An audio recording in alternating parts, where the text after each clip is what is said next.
Hi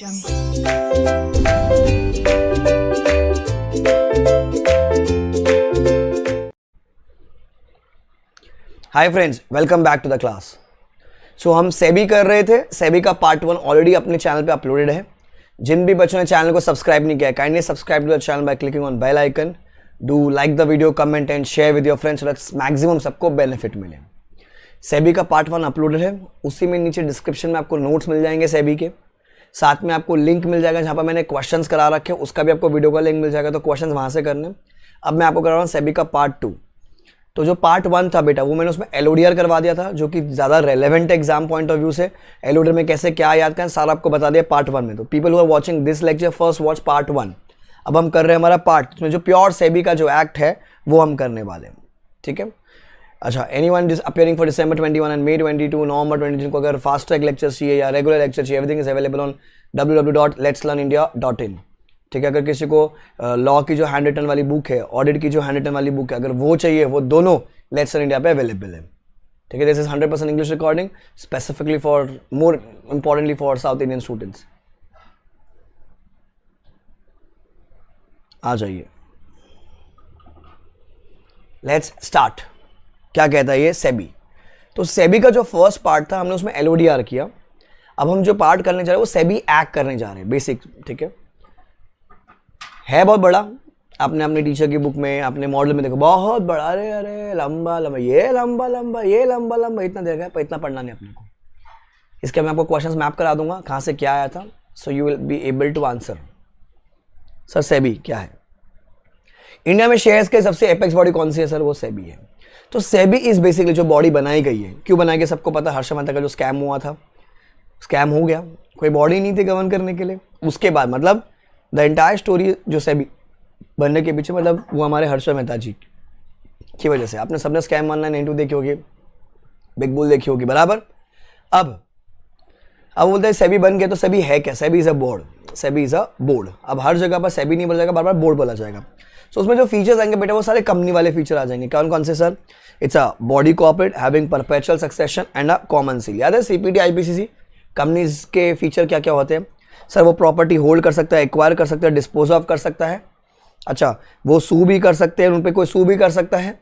and the head office of the SEBI shall be at Mumbai and such other office as may be deem fit. वो अलग अलग जगह भी कर सकते हैं, बट हेड ऑफिस का होगा वो बॉम्बे में होगा। क्या ये सेबी कैसा होता है? Perpetual succession, body corporate, common seal, can hold property, can sue and can be sued. Head office will be in Mumbai. बराबर, लगता तुमको आएगा? Next, then section number ignore कर सकते हो क्योंकि एलओडीआर मान लीजिए 4 से 6 मार्क का आ जाएगा, 4 मार्क के आसपास का ये आ जाएगा आपको। तो अगर सेक्शन याद हो तो ठीक है, नहीं तो आप छोड़ सकते हो, कोई दिक्कत नहीं है। The SEBI is manage by the members appointed by CG. इसको हम अंडरलाइन कर लेते हैं, appointed by CG, consisting of the following. कितने लोग सर? एक होगा chairman and 5 other members. Chairman and 5 other members कहाँ से होंगे सर? वो तुम्हारी बातें कर रहा है। Persons of ability, integrity, standing, who have shown the capacity in dealing with problems related to securities market and has special knowledge of, देखो CA final group 1, CA final group 1, CA final group 1, CA final group 1। Admin को अपन audit मान लेते हैं, बराबर। भाई साहब लोगों के पास बहुत जबरदस्त नॉलेज होनी चाहिए, एक्सपीरियंस होना चाहिए, एबिलिटी होनी चाहिए। कितने लोग? Chairperson and 5 members. Chairperson and 5 members. फिर the term of office and the other condition of chairperson and members shall be as such as may prescribe. अपने को पता ये नहीं आएगा सर। अपॉइंट कौन किया था? सीजी। तो निकाल के कौन बाहर फेंकेगा? सीजी। तो CG will have a right, the CG will have a right to terminate the service of the chairperson and the other members to the board. Sir कब? ये कॉमन पॉइंट होता है, अपन ने बहुत जगह देखा होगा। At any time before the expiry of the tenure by giving minimum 3 months notice in writing और 3 months salary and allowance in lieu thereof. ए चल निकल निकल निकल। 3 महीने का नोटिस दे सकते हैं उनको, बराबर। 3 महीने का नोटिस दे सकते हैं और वो बोलते हैं नहीं तुम निकलो, और उनको क्या 3 महीने का कुछ सैलरी दे दिया, बोला कि नहीं हमको आपसे काम नहीं करवाने का है। तो अगर उनकी गलती नहीं है, उनको निकाल के बाहर फेंकने का फिर भी, तो अब उसको कंपेंसेट करोगे ना। अगर गलती किया, फ्रॉड वर्ड किया, तो कंपेंसेट की बात ही नहीं आती है। तो यहाँ पर क्या बोल रहा है? मिनिमम 3 months का नोटिस इन राइटिंग और 3 months salary and allowance in the lieu thereof, instead of salary दे दी उनकी। ठीक है, अच्छा अब वाइस वर्सा। अगर चेयरपर्सन मेंबर्स को निकालना तो वो भी सीजी को इंटीमेट करेंगे. तो chairperson other members will have a right to relinquish the office at any time by giving notice of at least 3 months in writing to the CG. तो वो भी 3 महीने का नोटिस देंगे. तो सीजी को निकालना हो या चेयरपर्सन मेंबर को खुद निकालना, तो सबके 3 महीना है. या आपको एमसीक्यू आ सकता है, एमसीक्यू आ सकता है 2 मार्क का, एमसीक्यू आ सकता है 3 मार्क का, केस आ सकता है. ये sir the chairman and the whole time members shall hold office up to 5 years subject to max age of 65 years and can be reappointed by CG. तो अपन क्या बोलेंगे, 5 का मल्टीपल है 5 और 65 years of age which ever is earlier can be reappointed by CG. पहला कौन appoint किया था, सीजी. तो रीअपॉइंट कौन करेगा, सीजी. सीजी. ठीक है. तो ये इस पे भी छेड़ सकते हैं आपको. Sir removal of members of the board निकाला कौन, सीजी.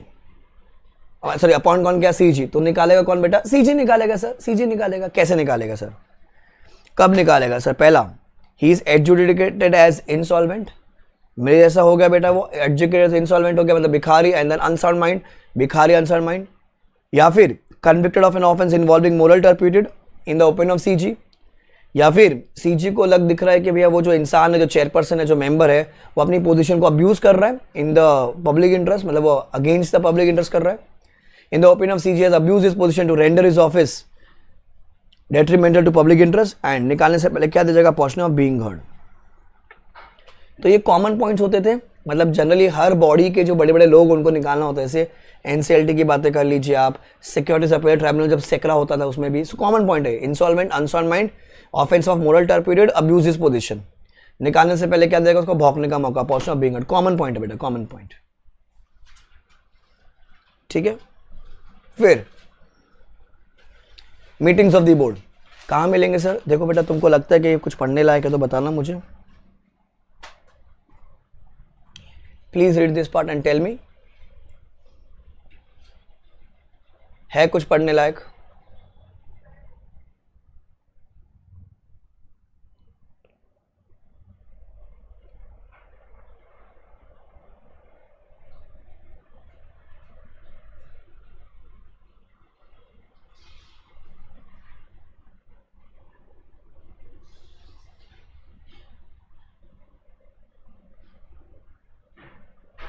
टाइम पास सही है.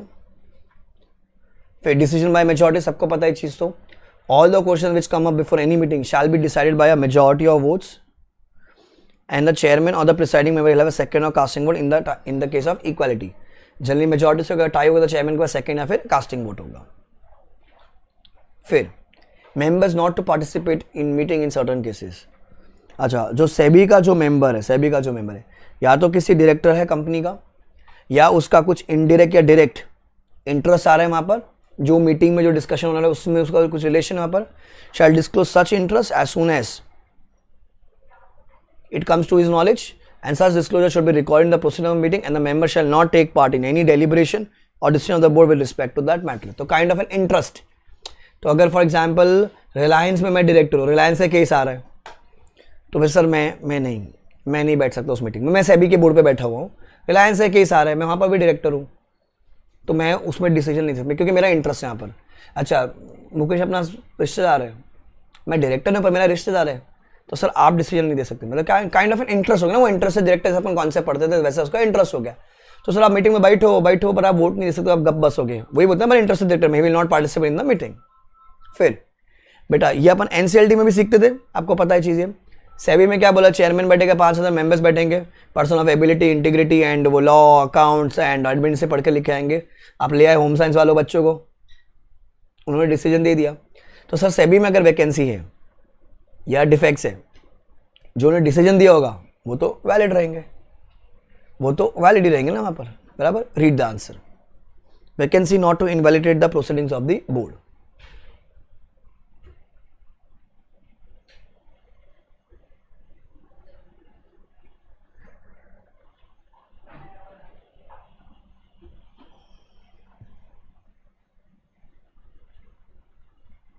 Done? Then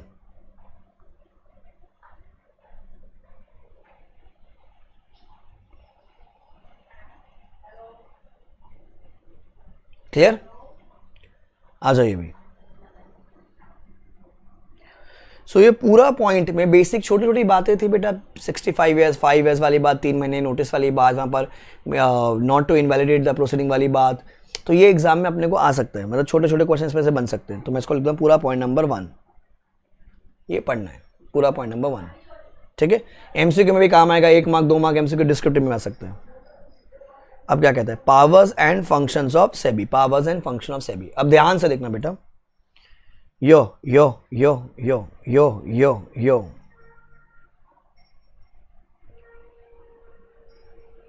बहुत सारी पावर्स है, बहुत बहुत बहुत बहुत बहुत सारी। पेपर में 4 मार्क का क्वेश्चन आएगा, 4 मार्क का क्वेश्चन, ठीक है। तो पहले देखो सेबी कह रहे सर माई बाप है सर, तो क्या तो रट्टा मारने का अपने को, समझ लो कोई भी 6-7 पावर। देखो ध्यान रखना, पेपर क्या बेटा, पेपर में बेटा 4 5 या 6 मार्क का क्वेश्चन आएगा, 16 मार्क का तो 50 मार्क का तो आना नहीं। हाँ सर आ सकता है ना, ठीक है चल आएगा तेरे को, तेरे पेपर में आएगा, तेरा अलग गोले पे चल रहा है पेपर। तो इतनी सारी पावर्स है, कोई भी 4-5 पढ़ लो बहुत है सर। सेबी माई बाप है, क्या कर सकता है sir. Sir regulate the stock exchange and other securities market, एकदम चिंटू चिंटू पढ़ेंगे अपन। सी देखो वही पढ़ने का जो अपने से याद होएगा, अभी फालतू में इतना लंबा पढ़ोगे टाइम वेस्ट हो गया, पता तुमको याद होना ही नहीं वाला। Sir regulate the business of exchange and any other securities market. Sir register and regulate the working of sub broker, stock broker, share transfer agents, bank broker to an issue, banker to an issue, trustee of trusted, बहुत है बहुत है, intermediate सब। Registering and regulating the working of depositories, participant custodians. Sir, registering and regulating the working of venture capital funds, self-regulatory organization हो गया, prohibiting fraudulent and unfair practices, फिर investor education and training उनका, sir insider trading को prohibit करेंगे, regulation of acquisition of shares and transfer of companies, calling for information required from any person, बराबर। इतना सब इनके पास पावर्स, इनके पास इतना पावर है, कुछ भी कर सकते हैं, कुछ भी कर सकते हैं। तो A B C D E F G H I I, बहुत बहुत है बहुत है। आगे में से अलग अलग पढ़ेंगे अपन, कुछ और पीछे भी देखो नीचे के में मेरा favourite, performing such other functions as may be prescribed, performing such other functions as may be prescribed मिल गया नीचे, लिवाइंग फीस और अदर चार्जेस, कंडक्टिंग रिसर्च, कुछ भी कर सकते हैं लोग, कुछ भी कर सकते हैं। अब आ सकता है देखो what are the powers of SEBI, ठीक है। तो 6 पॉइंट कोई भी अपने हिसाब से 6 पॉइंट कोई भी अपने हिसाब से पढ़ लीजिए, जो तुमको अच्छा लगे, याद हो सके। रट्टा मत समझ के सेबी क्या करेगा, रेगुलेट करेगा, लिस्टिंग का प्रोसेस देखेगा, इनसाइडर ट्रेडिंग को रोकेगा, फ्रॉडलेंट प्रैक्टिसेस को रोकेगा, कॉलिंग फॉर इन्फॉर्मेशन हो सकता है, registration of brokers, agent, share transfer agent, bankers, वो सब चीज़ें देखेगा, बराबर। रीड, फिर आगे का अपन पढ़ेगा कि अलग अलग एग्जाम में आ सकता है। This becomes a point number 2, powers of SEBI. अलग से अलग बाकी भी आएगा, उसमें कुछ पेनल्टी भी आएगी ना, इसलिए read powers of SEBI, 2 minutes time.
Done है। नेक्स्ट, अब देखो, passing with power with respect to inspection of books and documents. The board may take measures to undertake inspection of any books, registered documents or record of any listed public company or a public company which intends to get listed. क्योंकि सेबी किसको govern करेगा, या तो listed company या जिसकी इच्छा होगी list होने की, बराबर। अब सेबी प्राइवेट कंपनी को क्यों देखेगा, कोई रिश्ता ही नहीं ना उनका तो वहां पर। तो आपको लगता है ये आएगा क्वेश्चन खाली, ठीक है। सेबी का पावर अग्रीड। ये देखो अभी ये एग्जाम में आ सकता, this is basically third question. क्या कहते हैं, द बोर्ड में by an order for reasons to be record writing in the interest of investors और securities market take any of the following measures either pending investigation और inquiry और on completion of such investigation और inquiry. क्या order pass कर सकता है सेबी? तो सेबी क्या क्या ऑर्डर पास कर सकता है? Sir, suspend the trading of any security in RSC, restrain the person from accessing securities market. Mukesh Ambani को रोक दिया, राकेश झुंझुनवाला को रोक, मतलब रोकेंगे नहीं ऑब्वियसली बात है, बट ठीक है रोक दिया कि नहीं तू ट्रेड नहीं करेगा। Suspend any office bearer of any stock exchange और self regulatory organisation from holding such position, उनके खिलाफ ऑर्डर पास कर सकता है। Impound and retain the proceeds और securities in respect of any transaction which is under investigation, उसको अपने जब्त कर सकता है वो। Attach for a period of not exceeding 90 days, 90 days मतलब मैक्सिमम 90 डेज, बैंक अकाउंट्स और other property of any intermediate और any person associated with the securities market. अब मैं बोलता हूँ मैंने इनसाइडर ट्रेडिंग कर रखा है हमारी कंपनी का, तो हमारे जो भी बैंक अकाउंट लिंक हो गए ना, बैंक अकाउंट जहाँ से ट्रेडिंग हो रखी है, तो वो उसको अटैच कर सकता है। अच्छा, the board shall with 90 days of attachment obtain confirmation of the said attachment from the special court established under section so and so having jurisdiction, and such attachment shall continue during the pendency of the proceedings and on the conclusion of said proceedings। तो बेटा special court से permission लेकर आना, confirmation लेकर आना वहां पर। अच्छा, इस पे भी क्वेश्चन आ चुका है, बैंक अकाउंट वो अटैच कर सकते हैं 90 दिन के लिए, मैक्सिमम 90 दिन के लिए अपने को क्या चाहिए, स्पेशल कोर्ट से कंफर्मेशन चाहिए। अब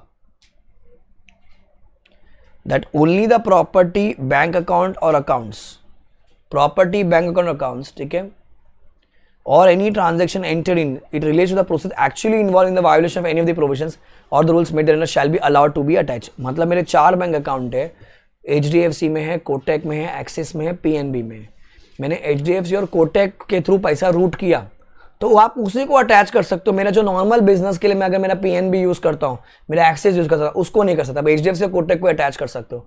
सो प्रॉपर्टी बैंक अकाउंट्स और ट्रांजेक्शन खाली वही अटैच किए जाएंगे 90 दिन के लिए जो कि सच्ची में प्रूव होता है कि भैया उसमें से पैसा रूट किया गया है, आपने कोई जो एक्ट है, रूल्स है, उसके जो वायोलेशन है उसी के लिए। इसमें भी क्वेश्चन आ चुका है बेटा, इसमें भी। This number 3।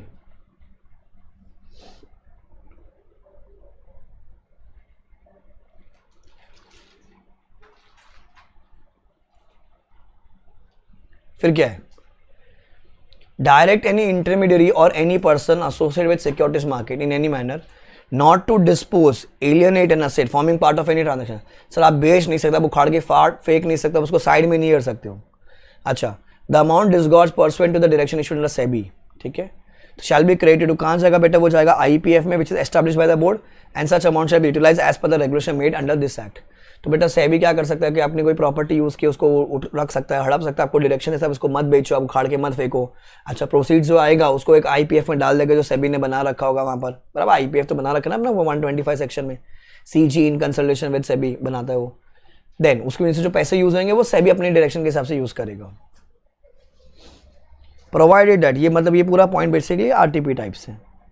RTP जिसको नहीं पता बेटा, रीड इफ टाइम परमिट, समय अगर आपको आगे था वैसी चीजें रीड कर सकते हो, रीड कीजिए इसको पूरा, एक बार रीड कर लीजिए, कोई क्वेश्चन नहीं बन रहा है, रीड कर लीजिए।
डन। नेक्स्ट आ जाइए, अभी कुछ पेनल्टी पे रीड कर लेते हैं।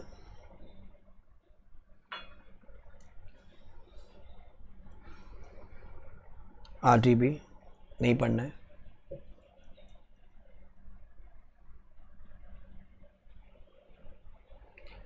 ये एग्जाम्पल को मार्क कर लेते, रीड कर लेते क्या है। The SEBI has received certain information and complaints which led to believe that Messrs DA Brokers Limited, a registered market intermediary, has violated the provision of SEBI regulation. In such a case, the SEBI may at any time in writing direct any person herein after referred to as investigating authority specifying the authority to investigate the affairs of such intermediary or person associated with securities market and to report thereon to the board.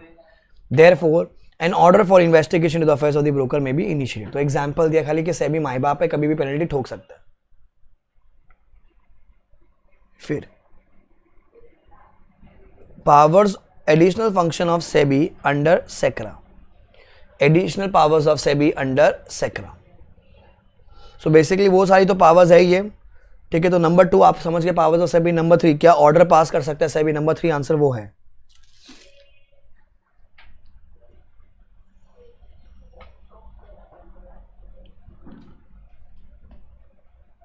इसको खाली read कर लेते अपन अभी, क्योंकि सेक्रा खत्म हो गया हमारे लिए। भरोसा नहीं ऐसे कि साला सेक्रा से नहीं पूछेगा, सेबी से पूछ लेगा। पूछना तो चाहिए सेक्रा के पॉइंट ऑफ व्यू से, पर नहीं पूछ सकता क्योंकि सेक्रा खत्म कर दिया हमारे लिए।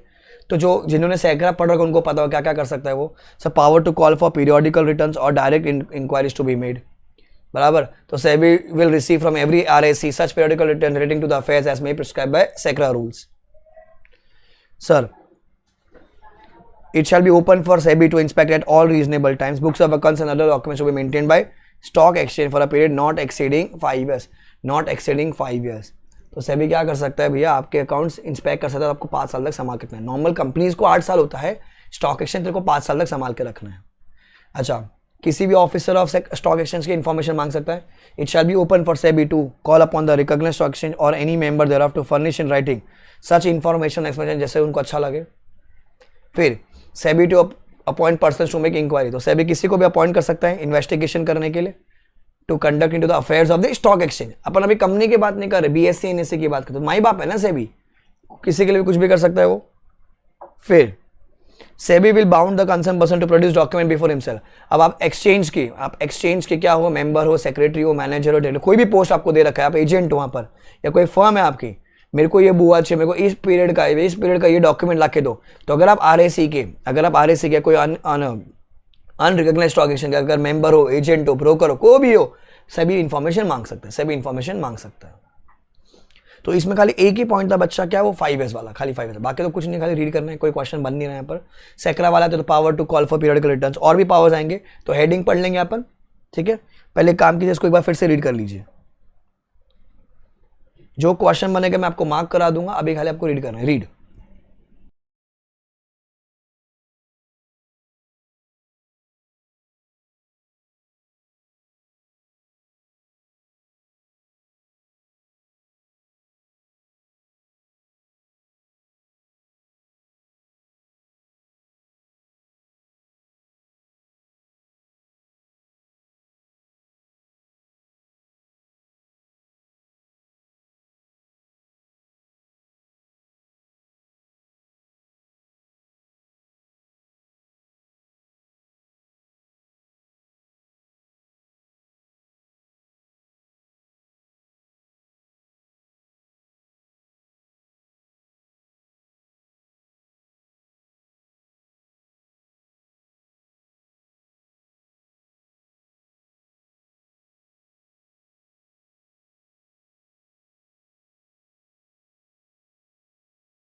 डन। नीचे 5 साल ध्यान रखना। और क्या पावर्स है सेक्रा के प्रति सेबी का? Power to approve the bylaws of the stock exchange. अब जैसे अभी आज के डेट में तो क्या BSE नहीं रिकॉग्नाइज्ड है, NSE रिकॉग्नाइज्ड है। अब अगर किसी और जैसे भी Ahmedabad stock exchange, Delhi stock exchange है, उनको अगर रिकॉग्निशन चाहिए तो उनके बाय लॉज बनेंगे, तो कौन अप्रूवल देगा? सेबी देगा। सेबी टू मेक और amend the bylaws of RSE। BSE NSE के जो लॉज है वो बन चुके हैं, कुछ चेंज करें, जैसे वर्किंग आवर्स चेंज करें, T+2 का भी पता है T+1 होने वाला है, तो कौन करेगा सर? सेबी करेगा। Sir listing of dealers in securities in certain cases, public issue and listing of security, सब कुछ कौन करेगा बेटा? सेबी। तो खाली हेडिंग याद कर लो, बहुत है, बाकी कुछ नहीं पढ़ना इसमें से। फिर power to delegate, power to, अभी सेबी क्या कर सकते हैं? माई बाप है, क्या कर सकते हैं वो? डेलीगेट कर सकते हैं किसी को भी। सो it says the CG may by order publish in OC that direct powers accessible by it under any provision of SECRA shall in relation to such matters subject to such modification if any as may be specified in order be accessible by also by SEBI or the RBI। तो किसको delegate कर सकता है? RBI। अब बताओ ऐसे question exam में नहीं आएंगे क्योंकि सेक्रा ही खत्म हो गया। अगर सेक्रा से पूछना था इंस्टीट्यूट सेक्रा से पूछता ना, सेक्रा में पढ़ते थे अपन सारी चीजें, अब वो सेबी में फिर से रिपीट होती है।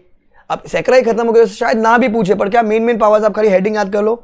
क्या है? Power to call for periodical returns और direct inquiries, power to approve the bylaws of the exchange, power to make or amend bylaws of the RSE, powers to list the dealers in securities market, public issue and listing of securities, and power to delegate, power to delegate।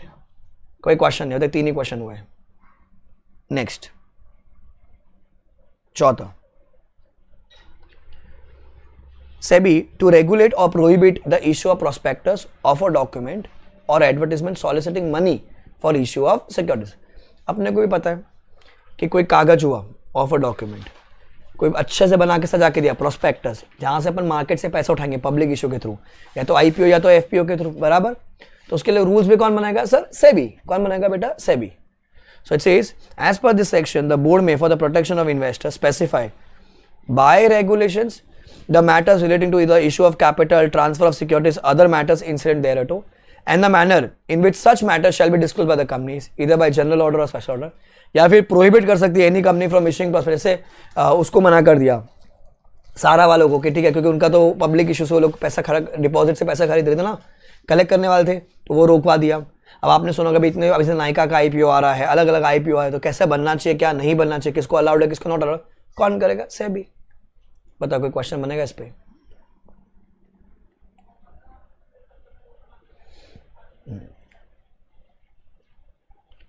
अब आ जाइए collective investment scheme. Collective investment scheme CIS। अब पहले इसका मतलब समझते कि अपन होता क्या है CIS का, ठीक है। सो बेसिकली CIS क्या होता है कि बहुत सारे जितने भी इंडिविजुअल्स हैं ना, वो लोग क्या करेंगे, साथ में आएंगे एंड एक फंड बनाएंगे। तो individuals pools their money together to invest in a particular asset और असेट्स। फिर इनका मेन ऑब्जेक्टिव क्या होगा सर? जितना भी पैसा लगाया है ना, उसे एक असेट क्रिएट की जाएगी एंड उस पर रिटर्न आएगा, वो रिटर्न उनके आपस में बांट दिया जाएगा in the ratio of the proportion of the investment. जैसे मैं बोलता, मैंने अगर 30 करोड़ रुपए लगाया, आपने शायद 40 लगाया, मुकेश ने शायद 50 लगाया, टाटा वालों ने 60 लगाया, किसी ने 70 लगाया, तो जितना भी पूल बना है उसके प्रपोर्शन में जो भी अपन कमाएंगे उसके थ्रू अपने बीच में डिवाइड कर दिया जाएगा। उसको बोलते हैं अपन कलेक्टिव इन्वेस्टमेंट स्कीम। क्या कहेंगे बेटा? Collective investment scheme. So collective investment scheme says any pooling of funds, क्या? Any pooling of funds under any scheme or arrangement which is not registered with the board or is not covered involving a corpus of 100 crores or more shall be deemed to be a collective investment scheme। तो 100 करोड़ या उसके ऊपर वाले को क्या बोलते हैं अपन? shall be deemed to be a collective investment scheme। वो मैंडेटरी सेबी में रजिस्टर होनी चाहिए। 100 करोड़ या उसके ऊपर के, minimum 100 crore, circle minimum 100 crore. क्या कंडीशन है? So the contributions are made or the payments are made by investors by whatever name called and are pooled and utilized for the purpose of scheme or arrangement. The contribution are made to such scheme or arrangement by the investor with the view to receive profits, income, produce of or property whether movable or immovable. फिर the property contribution is not or investment forming part of the scheme whether identifiable or not is managed on behalf of investors. Managed on behalf of investors. अच्छा, the investors do not have a day-to-day control over the management and the operation of the scheme. फिर any scheme or arrangement made or offered by the person satisfying the conditions may be specified as per the regulation made under this act। तो 5 condition है बेटा। 100 करोड़ उसके ऊपर, क्योंकि सेबी में register करना पड़ेगा आपको मैंडेटरीली, वहाँ पर इंडिविजुअल्स कंट्रीब्यूट करेंगे, वहाँ से क्या क्या एक to receive profits, return, income, property whether movable immovable, अच्छा, it is not, it is managed on behalf of the investors. अच्छा, investor will have no right in the day-to-day working of the management of that particular scheme. अच्छा, कोई और अगर scheme आएगी उसके लिए कुछ कंडीशन होगी वो बता दिया जाएगा इनको. फिर following scheme management shall not be a collective investment scheme, shall not be a collective investment scheme. तो बेटा CIS वाले आंसर को अपन लिख देते हैं. This is answer number 4. This is 3, this is answer number 4. This is answer number 4. तो ये exception to CIS है, इसको आप रट्टा मारेंगे एक्सेप्शन टू CIS को. कॉर्पोरेट सोसाइटी ने कोई स्कीम ऑफर की है, NBFC ने कोई डिपॉजिट एक्सेप्ट किए, इंश्योरेंस का कॉन्ट्रैक्ट हुआ पर, pension fund, pension scheme, insurance scheme कुछ हुआ वहाँ पर, deposits under companies act, sir nidhi और म्यूचुअल बेनिफिट वाले, चिट फंड वाले, अच्छा म्यूचुअल फंड वाले, and any other scheme as a CJ may specify. Please read कर लीजिए इसको वापस से, इंपॉर्टेंट है. Exceptions to CIS.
तो CIS वाला becomes your fourth answer. ध्यान रखना, this becomes your fourth answer.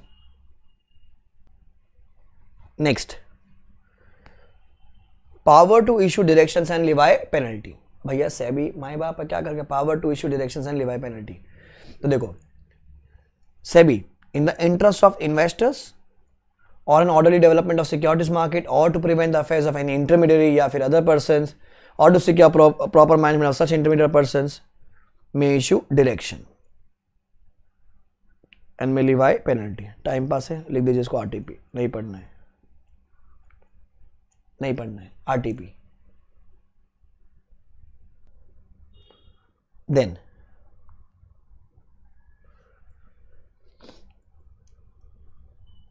come to investigations. Investigation का आंसर.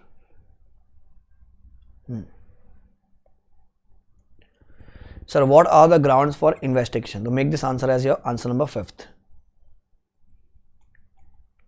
इसमें आपको MCQs मिलेंगे, कुछ रीजन मिलेंगे जो याद करने पड़ेंगे. पहला, whether SEBI has reasonable ground to believe that the transaction securities market are dealt in a manner which is against the investors या फिर securities market, या फिर कोई इंटरमीडिएट मतलब कुछ जो ब्रोकर है वो प्रोविजन तोड़ दिया इस एक्ट का, कुछ रूल्स का, कुछ रेगुलेशन का, तो क्या कर सकता है? It at any time by an order in writing direct any person.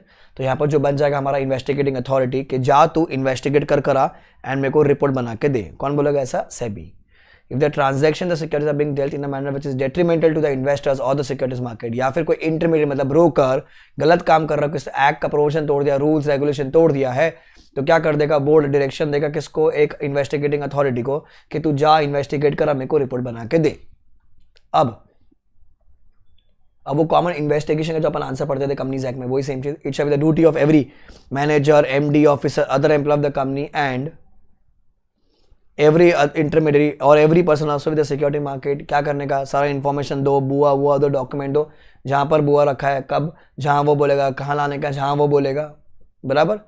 Period of custody, the investigating authority may keep in is custody any books, registered documents for 6 months, 6 months for 6 months and shall return the same, जिससे वो लेकर आया था। अच्छा, अगर उसको वापस से चाहिए तो वापस से वो मंगा सकता है, वापस से मंगा सकता है, कोई दिक्कत नहीं है। The investigating authority may call for any book, registered documents and record if they are needed again. जब वापस करेगा तो क्या करेगा, वो सर्टिफाइड कॉपीज दे देगा उनको। if the person on whose behalf the books, register, other documents and records are produced requires certified copies of the books, register, other documents and the record produced before the investigating authority, it shall give the certified copies. So certified copies थप्पा मार के वो दे देगा। हम यहाँ पर 6 महीने ध्यान रखना, 6 महीना। फिर वो किताब अभी तो को बोला चल हाथ रख। So any person directed to make an investigation may examine him on oath, any manager, MD, officer, other employee of any intermediary or any person associated with the securities market, कि अगर उसको लग रहा होगा ये लोग झूठ बोल रहे होंगे वहां पर, ठीक है। अच्छा, कांड अगर कर दिया तो यहाँ पर 6 महीना ध्यान रखना आपको, 6 महीने। बाकी तो पूरा इन्वेस्टिगेशन का आंसर सेम ही है। इन्वेस्टिगेटिंग अथॉरिटी अपने पास 6 महीने तक बुआ रखेगा, 6 महीने तक बुआ संभाल के रखेगा। Sir, if failure in compliance to produce the investigating authority any person authorized by it in behalf any book, registered document, अगर वो नहीं दिया या कुछ इन्फॉर्मेशन मांगा वो नहीं दिया, या आप सामने नहीं आए, आपने इन्फॉर्मेशन नहीं दिया, आपने बुआ नहीं दिया, तो जेल यात्रा इज अप टू 1 year और fine which may extend to 1 crore और with both, and also further fine which may extend to 5 lakh रुपए पर डे, 5 लाख रुपए per day till the default continues. क्या पेनल्टी है, up to 1 year, up to 1 crore और both, and 5 lakh, और अगर continue default है तो 5 लाख रुपया पर डे, 5 लाख रुपया पर डे, ठीक है। बाकी पूरा वो इन्वेस्टिगेशन का प्रोसेस, इसको खाली रीड करना है। बाकी इंपॉर्टेंट तो वहां फर्स्ट 5 पॉइंट तक था, बाकी खाली अपने को ये रीड करके इन्वेस्टिगेशन ऑफिसर क्या क्या कर सकता है। चलो मैं स्क्रीन रोल करूंगा, आप इसको रीड करते जाएगा। यहां तक का आपका एग्जाम का काम, नीचे खाली पता होना चाहिए क्या क्या चीजें होती है। तो जो अपन ने कंपनीज एक्ट में जो अपने इन्वेस्टिगेशन पढ़ोगे ना, उसी से लिंक करने का है। वो जाएगा, जहाँ बुआ रखे वहां लेकर आएगा, इंसान को पकड़ के लेकर आएगा, मैजिस्ट्रेट के सामने रखेगा वहां पर, याद है ऐसा कुछ। फिर कोर्ट का ऑर्डर आएगा, कोर्ट पास करेगा, जहाँ बुआ रखी आपको लोकल पुलिस की मदद ले लीजिए। वो पूरा वही आंसर खाली रीड करना है, मेन फर्स्ट 5 पॉइंट से रीड।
डन है।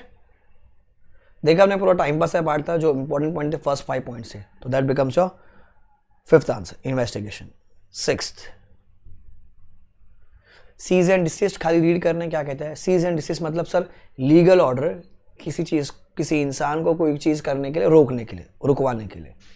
It says it SEBI finds that after causing an inquiry to be made that any person has violated or is likely to violate any provision of this act or any rules regulations made thereunder, it may pass an order requiring such person to cease and desist from committing or causing such violation। मतलब उसको रोक लगाना, किसी को रोक लगाना। अच्छा, provide that the SEBI shall not pass such order in respect of any listed public company, या फिर पब्लिक कंपनी जिसकी सिक्योरिटीज लिस्ट होने वाली है अभी, unless the board has reasonable grounds to believe that such companies indulge in insider trading or market manipulation। तो अगर आप रोक लगाओगे किसी लिस्टेड पब्लिक कंपनी के प्रति या फिर एक ऐसी पब्लिक कंपनी जो अभी लिस्ट होने जा रही है, तो आपके पास पत्ता सबूत होना चाहिए, बोले एकदम एक्चुअल सबूत होना चाहिए आपके पास कि वो लोग इनसाइडर ट्रेडिंग कर रहे थे या फिर they were involved in market manipulation. So I doubt इस पे कोई क्वेश्चन है ना। रजिस्ट्रेशन सर्टिफिकेट,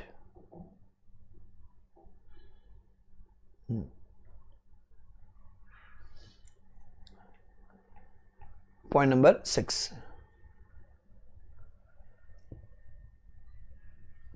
सो देखो, persons who are authorized to buy sell or deal in securities, कौन कौन?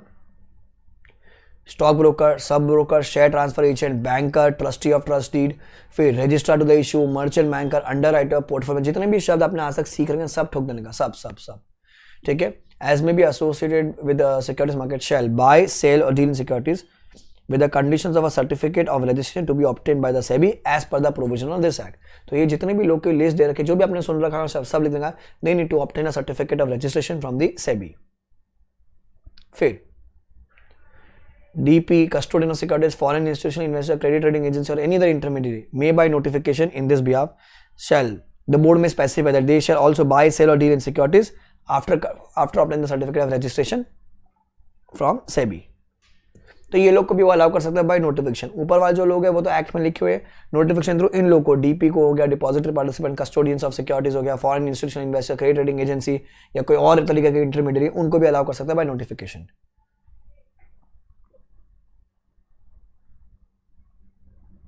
Sir, person who shall sponsor or cause to be sponsored or carry on a cause to be carried on any venture capital funds and collective investment scheme including mutual funds। तो क्या करेगा sir SEBI? They shall also be who obtain the certificate of registration from the board as per the regulation। वो लोग भी ला सकते हैं, वो लोग भी ला सकते हैं। सर्टिफिकेट कौन दिया? सेबी। कैंसिल भी कौन करेगा? SEBI. Read this part, read this part.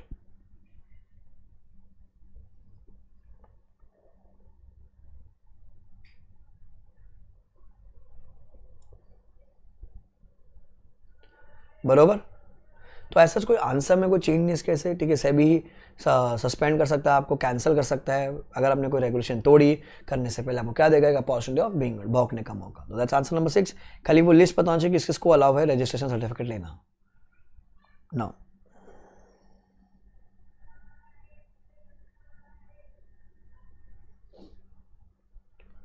prohibition of manipulative and deceptive devices, insider trading and substantial acquisition of securities or control। तो सेबी क्या करता है? मना करता है कि भैया जो ऊपर जो हेडिंग दे रखना, आप ये काम नहीं कर सकते हो, आप ये काम नहीं करो, अगर आप करोगे तो पेनल्टी लग जाएगी, पेनल्टी आगे है। इसमें खाली क्या बोला? आप नहीं कर सकते। जैसे कि मैं बोलता हूँ मैं इनसाइडर ट्रेडिंग कर रहा हूँ, अगर आपने स्कैम वाली मूवी देखी, स्कैम 1992, ठीक है, हर्षा मेहता वाला जो केस देखा आपने, या फिर मैं क्या कर सकता हूँ कि मैं मैनिपुलेशन कर रहा हूँ, मार्केट में हर जगह फैला दिया, अरे भैया मार्केट भागने वाला सब खरीदेंगे, सब खरीदेंगे, रिलायंस का शेयर 2 लाख रुपए का हो जाएगा, 2 लाख रुपए का रिलायंस का शेयर हो जाएगा। गलत है भैया, गलत है। वहाँ पर खाली रीड करना है, नॉट इंपॉर्टेंट। इसकी पेनल्टी काम की वो अपने को आगे मिलेगी, रीड, खाली रीड करना है।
डन है। Finance accounts and audit, RTP नहीं पढ़ना है।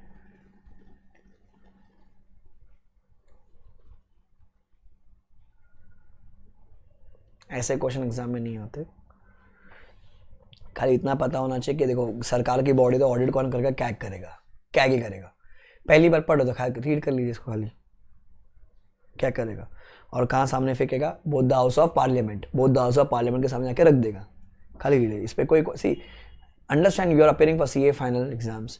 सीए फाइनल में ऐसे क्वेश्चन है जहाँ पर कुछ केस बन सकता है, कहानी बनकर आगे भाई अकाउंट सिस्टम में क्या कहानी बनेगी, तो सब नहीं पढ़ने का। पहली बार पढ़ो तो आखिरी बार पढ़ लो, उसको रीड कर लीजिए, जस्ट रीड।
आ जाइए भी आगे। नाउ पेनल्टीज एंड एजुकेशन, काम की बात अब यहाँ से शुरू होती है। ठीक है, अब देखो बेटा याद करना पड़ेगा, कोई ऑप्शन नहीं होगा, बस करना पड़ेगा। It says if any person who is required under this act or any rules any regulation made thereunder to furnish any document return or report to the board, and भाई साहब ने अगर नहीं दिया he shall be liable to penalty of 1 lakh rupees which may extend to 1 lakh rupees per day subject to a maximum of 1 crore rupees. Same है. File any return, furnish any information, books or documents within the time specified in the regulations के लिए, ठीक है, and he fails to furnish, अगर वो देता है तो वो incorrect देता है तो same penalty बेटा 1 lakh rupees per day subject to maximum 1 crore. Same है. Fails to maintain books of accounts, same penalty है 1 lakh rupees which may extend to 1 lakh rupees per day subject to maximum 1 crore rupees. Document बुआ वुआ return कुछ भी नहीं दिया, time limit में नहीं दिया, मेंटेन नहीं किया बेटा 1 lakh rupees is minimum, then per day is 1 lakh rupees subject to maximum 1 crore, subject to maximum 1 crore. 15A 15B fail penalty for failure by any person to enter into an agreement with the clients. तो पता है अपन जब trading करते तो अपने को एक contract मिलता है, contract kind of a bill जो बोलते हैं अपन. If any person is registered as intermediary and is required to under this act any rules regulation made thereafter to enter into an agreement with his client, तो जब अपन खरीदते तो अपने को bill मिलता है, उससे पहले अपन को एक कॉन्ट्रैक्ट साइन करवाता है सारे डॉक्यूमेंट्स के, जो अपन पढ़ते भी नहीं, एकदम बहुत छोटा फॉन्ट साइज होता है, नहीं दिया, सेम पेनल्टी है 1 lakh rupees 1 lakh rupees per day subject to maximum of 1 crore, same penalty, कुछ भी है अभी तक यही पेनल्टी है, क्वेश्चन में कुछ भी आया सेम पेनल्टी चल रही है। Sir penalty for failure to redress investor grievances, same penalty बेटा, सेम पेनल्टी है, minimum 1 lakh rupees per day subject to maximum 1 crore. कुछ भी कल तकलीफ हुआ, कुछ भी तकलीफ किया, किसने? सर लिस्टेड कंपनी ने तकलीफ किया। सर एनी पर्सन जिसको इंटरमीडिएट हो गया, कंपनी हो गया, जो डॉक्यूमेंट्स मेंटेन करने थे, अच्छा इंटरमीडिएट ने अग्रीमेंट नहीं किया क्लाइंटों के साथ, वहाँ पर सर जो कंपनी है उसने इन्वेस्टर के ग्रीवेंस सॉल्व नहीं किया, कुछ भी कांड किया, सेम पेनल्टी है 1 lakh rupees per day subject to maximum 1 crore rupees. Samay International Limited, public listed company, has been called upon by the SEBI to redress the grievances of the investor in specified time. Grievances spelling wrong है, ये mistake है, ध्यान रखना। The company fails to redress the same within the time specified by the board. Now अगर नहीं किया तो penalty कितनी लगेगी? 1 lakh rupees per day subject to maximum of 1 crore rupees. Clear? फिर penalty for certain defaults in case of mutual funds के प्रति भी देख लीजिए, सेम पेनल्टी है बेटा, 1 lakh rupees per day subject to a maximum of 1 crore rupees. इधर भी कुछ भी म्यूचुअल फंड से भी रिलेटेड है, देखो पागल हो जाओ तो करते करते सेम पेनल्टी है। सी सब में कॉमन लेके चले, जो अलग होगा वो याद करेंगे ना अपन। एक काम को इतने पार्ट को रीड कीजिए, 15A हो गया, B हो गया, C हो गया, D हो गया बेटा। अगर सेक्शन नहीं याद है चल जाएगा, पेनल्टी याद रखना 1 लाख रुपए per day subject to maximum 1 crore rupees. इतना पढ़िए जरा एक बार। 15D चल रही है अपने अभी, read.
Then,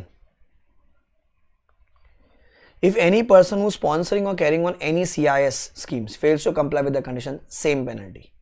Any person who is registered with the board as CIS, including mutual fund, fails to make an application, कुछ भी किया same penalty है, 1 lakh rupees per day subject to maximum 1 crore, same penalty चल रही है।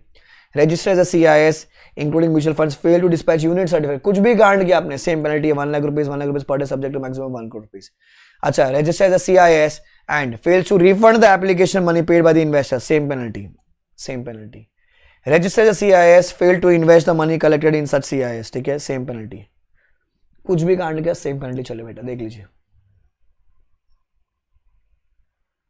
Sir penalty for failure to observe rules and regulation में AMC, तो mutual fund का D वाला था वहां पर, E वाला आपका आ गया AMC वाला, असेट मैनेजमेंट कंपनी ने कुछ कांड किया वहां पर। 1 lakh rupees but which may extend to 1 lakh rupees per day subject to maximum of 1 crore, same है। तो अभी तक जो पेनल्टी चल रही है बेटा सब सारी सेम ही चल रही है वहां पर, ठीक है।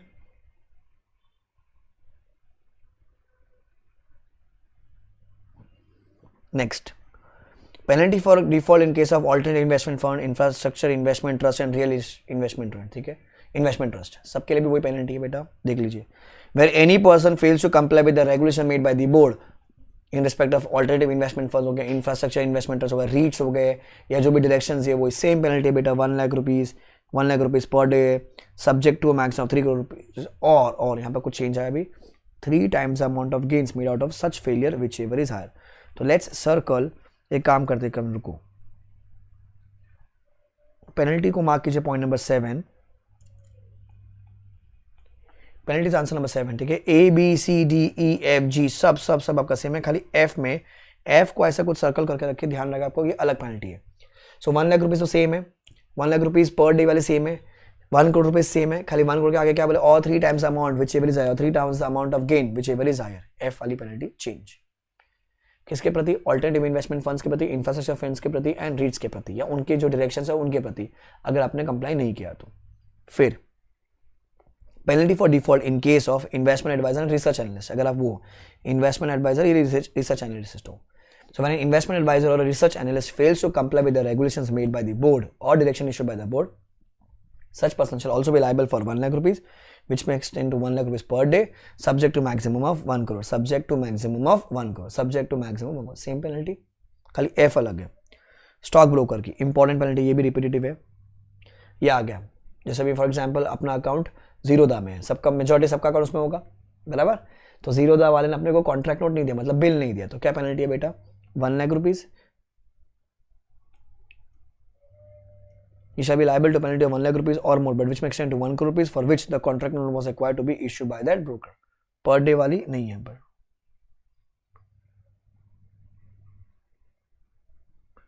Then fails to deliver any security or fails to make any payment of amount due to the investor. उस मैंने माल खरीदा, मेरे डीमैट में माल नहीं आया, मैंने माल बेचा था, मेरे को पैसा नहीं मिला वहां पर, same penalty 1 lakh rupees which max 1 lakh rupees per day subject to max of 1 crore rupees. Same penalty अभी ब्रोकरेज अगर ज्यादा लगा ली वहां पर जो रेगुलेशन है, अब ध्यान से सुना ब्रोकरेज में क्या है, 1 lakh rupees which max 10 to 5 times which makes 5 times amount of charge in excess of the specified brokerage whichever is higher. He is liable for more than 1 lakh rupees, but which may extend to 5 times amount of the brokerage charge in excess of the specified brokerage whichever is higher. तो 1 lakh rupees या फिर जो access brokerage है उसका 5 times whichever is higher, whichever is higher. तो ये penalty को भी सर्कल कर रखिए, F and H. Stock broker अलग से आ सकती है। नीचे एग्जाम्पल लिखिए, Aryan Capital is a stockbroker member of National Stock Exchange. Company has issued contract notes for the client. Mr. White complained to the SEBI that the company has failed to issue contract note in the form and the manner specified by the NSE. Contract note दिया पर वो format में नहीं दिया, वहां पर format में नहीं दिया, तो क्या बोलोगे आप, SEBI shall be liable to impose penalty for more than rupees 1 lakh, but which may extend to 1 crore rupees for which the contract note was required to be issued. Contract note नहीं दिया आपने in the manner specified by the exchange. H वाली penalty 15F. Insider trading important, circle क्या कहता है, देखो, any insider shall be liable to penalty of more than rupees 10 lakhs extended to rupees 25 crore rupees or 3 times the amount of the profits made whichever is higher. 10 lakh रुपया और 25 करोड़ और 3 times the profit whichever is higher, मतलब minimum तो 10 लाख लगनी है आपको, मतलब more than 10 lakh लगनी है। वहाँ पर मिनिमम लेने के बाद 10 लाख तो ठोक देगा वो आपको, और 25 करोड़ और 3 times द प्रॉफिट में विचएवर इज हायर, तो बेटा 10 लाख से लेके वो जो 3 times ऑफ द प्रॉफिट या 25 करोड़ विचएवर इज हायर वो आपका लिंक हो जाएगा। इनसाइडर ट्रेडिंग में क्या क्या हो सकता है, either on his own behalf or on behalf of any other person, communicates any unpublished price sensitive information to any person whether with or without his request for such information। मेरे को मुकेश ने बताया कि हम लोग बहुत जबरदस्त डील करने वाले, खरीद ले, मैंने जाके दुनिया को बता दिया। Counsels or procures for any other person to deal in any securities of the body corporate on the basis of price sensitive information। मैंने लोगों को बोला आओ खरीदते अपन Reliance, deals in securities of body corporate listed on any stock exchange on the basis of price sensitive information या except as required ordinary course of business. जैसे for example dividend देने वाला, तो dividend ordinary course of business है, कि मैंने वो दुनिया को पता it is not a price sensitive information, ठीक है, क्योंकि वो है प्राइस सेंसिटिव बट वो ऑर्डिनरी कोर्स में ना, डिविडेंड तो आने वाला ही है वैसे भी, तो बराबर। तो सर आपको लग जाएगी 10 लाख रुपए और 25 करोड़ और 3 times the profit whichever is higher, 10 lakh रुपए और 25 करोड़ और 3 times the profit whichever is higher। Akash file a complaint to SEBI that Nimish Trivedi, CFO of Hygiene Food Limited, has passed an information to his close relatives regarding confidential deal with the exchange which will take place soon. The intention of Nimish Trivedi was to get profit from share trading. कितना penalty लगेगा, more than 10 lakhs और 25 करोड़ और 3 times the profit whichever is higher. So this is important. Then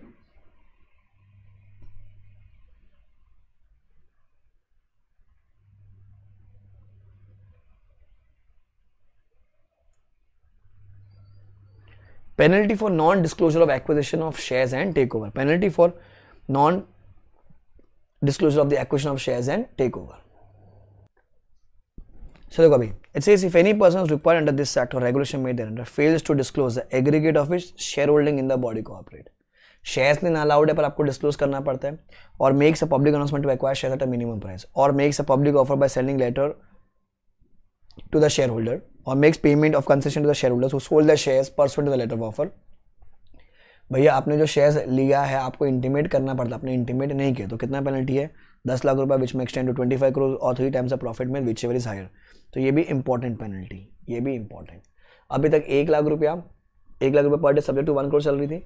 जो अलग penalty आई है बेटा वो आई है आपकी FH वाली, I वाली, J वाली। Sir unfair trade practice, fraudulent और अनफेयर ट्रेड प्रैक्टिस अलग penalty. Sir minimum 5 lakh rupees which may extend to 25 crore और 3 times the profit which ever is higher. तो वहाँ पर 10-10 लाख रुपये था, यहाँ पर 5 लाख रुपया हो गया, 10-10 लाख और 5-5 लाख रुपया। फिर penalty for alteration, destruction etcetera of records and failure to protect the electronic database of the board. अगर आपने छिड़कानी की किसके साथ, बोर्ड के साथ, बोर्ड के डेटाबेस के साथ, तो कितना पेनल्टी है वहाँ पर, minimum 1 lakh rupees which may extend to 10 crore और 3 times the profit which ever is higher. तो बेटा ये भी, ये सब पेनल्टी से याद तो करनी पड़ेगी, कोई ऑप्शन नहीं है। इनसाइडर ट्रेडिंग वाली, अनफेयर ट्रेड प्रैक्टिस वाली, एक्विजिशन ऑफ शेयर्स वाली, ये ध्यान से देखना, ये कम की चीज़ है।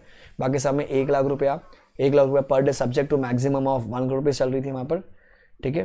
ब्रोकरेज वाले में 1 लाख रुपया बोला है एंड 1 करोड़ रुपया पर डे वाला नहीं लिखा हुआ है, बट ठीक है तो आप एक भी मत लिखना, होना तो चाहिए, कोई फर्क नहीं पड़ता, मैक्सिमम इज 1 करोड़ रुपया ना, पर यहाँ पर क्या लिखा है 1 लाख रुपया सब्जेक्ट टू 1 करोड़। तो ये सब अलग पेनल्टीज है, ये सब याद करनी पड़ेगी आपको।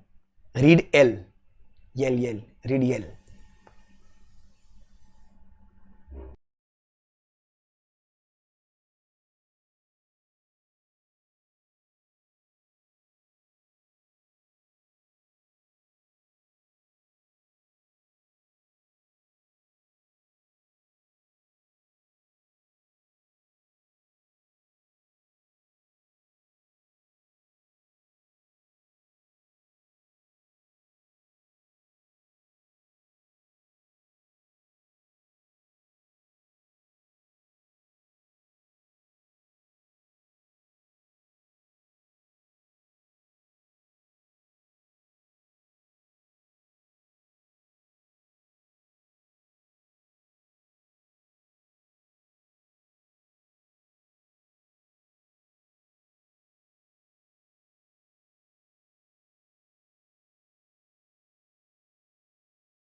Then penalty for contravention when no separate penalty has been provided. तो बेटा वो ये 1 लाख रुपया which may extend to 1 crore rupees,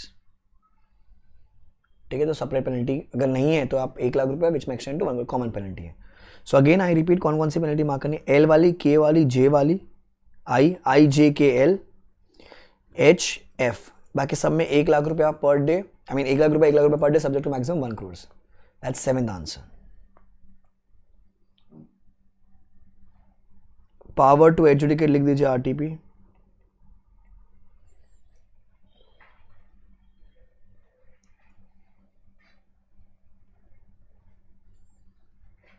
RTP no factors to be taken while adjudging the penalty। ये अपन पढ़ते हैं ना अपने आंसर साइलेंट वाला, वैसा ही मिलता जुलता आंसर। क्या कहता है सर, जब वो पेनल्टी जाएगी ना, कितनी पेनल्टी देनी, मिनिमम देनी है कि मैक्सिमम देनी है, तो कितनी क्या फैक्टर्स कंसिडर करेंगे, the amount of disproportionate gain or the unfair advantage whichever wherever quantifiable as a result of the default, वो देखोगे आप.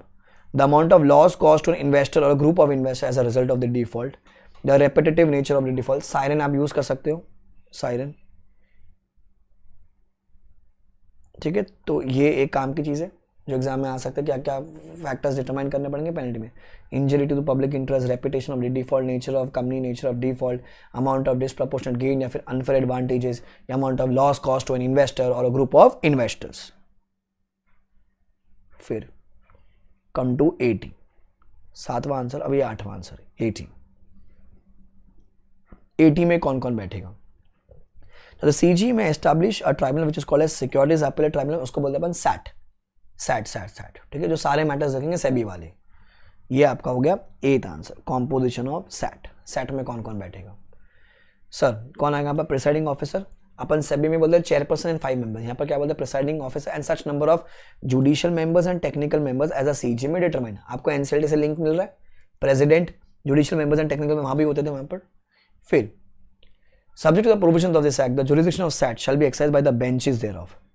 A bench may be constituted by the presiding officer of this SAT with 2 or more JM or TM as it may deem fit. With 2 or more JM या फिर TM, मतलब 2 GM हो सकते हैं, 2 TM हो सकते हैं, 1 JM हो सकता है, 1 TM हो सकता है. ठीक है, और साथ में प्रिसाइडिंग ऑफिसर हमेशा बैठेंगे वहां पर.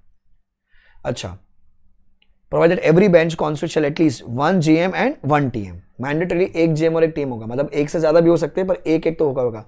सो एक प्रिसाइडिंग ऑफिसर, 1 GM 1 TM. ठीक है, 2 GM रखा, 2 GM तो आपको 1 TM तो लाना ही पड़ेगा. आपने 2 TM लेकर आए तो आपको 1 GM तो लाना पड़ेगा. प्रिसाइडिंग ऑफिसर हमेशा बैठेगा वहां पर. The benches of SAT shall ordinary sit at Mumbai and may also sit at other places as the CG may specify.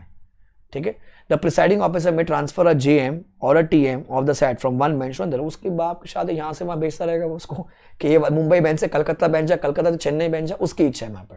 तो this is your 8th answer. 9th, qualification. A person shall not be qualified for the appointment as a presiding officer or a GM or TM unless he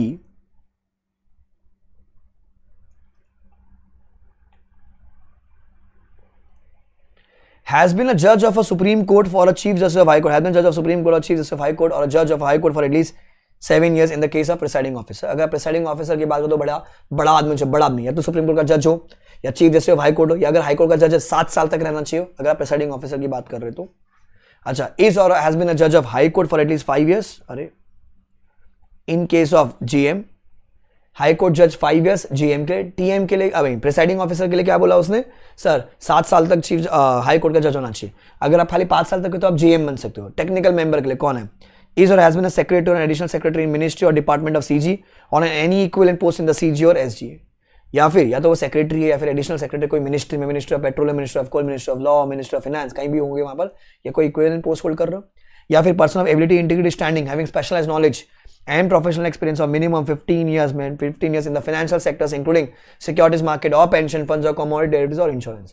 presiding officer के लिए बहुत simple है, supreme court का जज या chief justice of high court का जज या फिर chief justice of high court या फिर हाई कोर्ट जज फॉर 7 years. फॉर 7 years का एक्सपीरियंस होना चाहिए.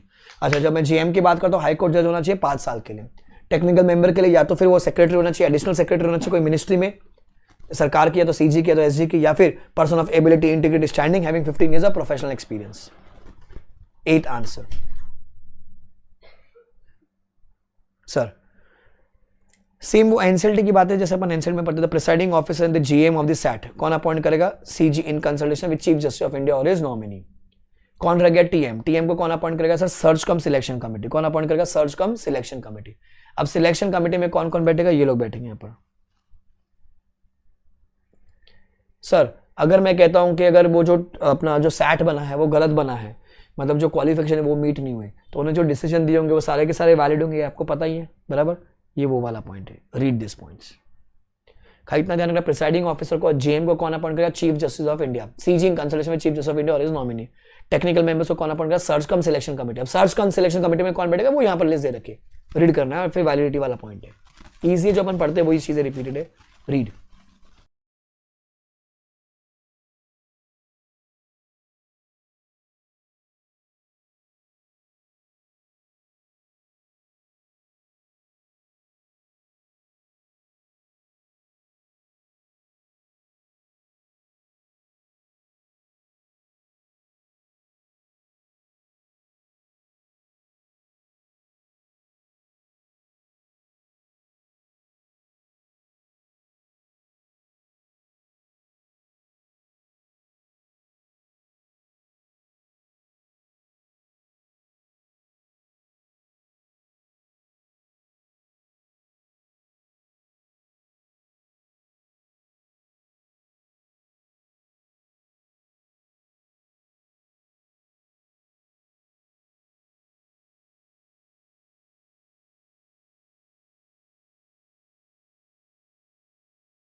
ठीक है। फिर उनका कोई रिश्ता नहीं होना चाहिए within 2 years from the date on which cease to office or hold office as such in the board or in such authorities. तो भैया क्या कहता है ये, a member or a part time member of the board or the insurance regulatory development authority or the pension fund authority or the development authority or any person the senior management shall not be appointed as a presiding officer or a member of the SAT during his service or tenure as such with the board or such authorities as the case may be within 2 years from the date on which he ceases to। 2 साल तक आप कहीं और जाके काम नहीं कर सकते, जो सरकार वाली जो रिलेशन है ना वहां पर आप काम नहीं सकते, 2 साल तक आपको restriction, basically cooling period.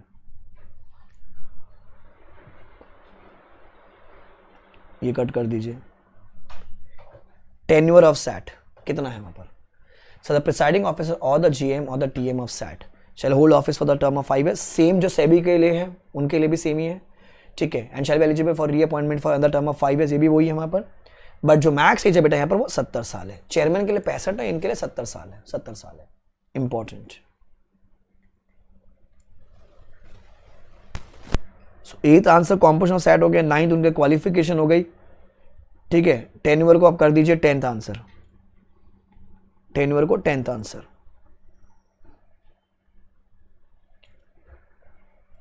Salary allowances filling of vacancy, RTP, RTP. ये जो आप लोग बाकी जगह पे पढ़ते हो वही सेम सारी चीजें, ऐसा कोई इस पे क्वेश्चन नहीं बनेगा, आपको पता होना चाहिए, एकदम बेसिक पार्ट है। रीड कर लीजिए पहली और आखिरी बार, read.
Next resignation and removal, same point है जो अपन आगे पढ़कर आए।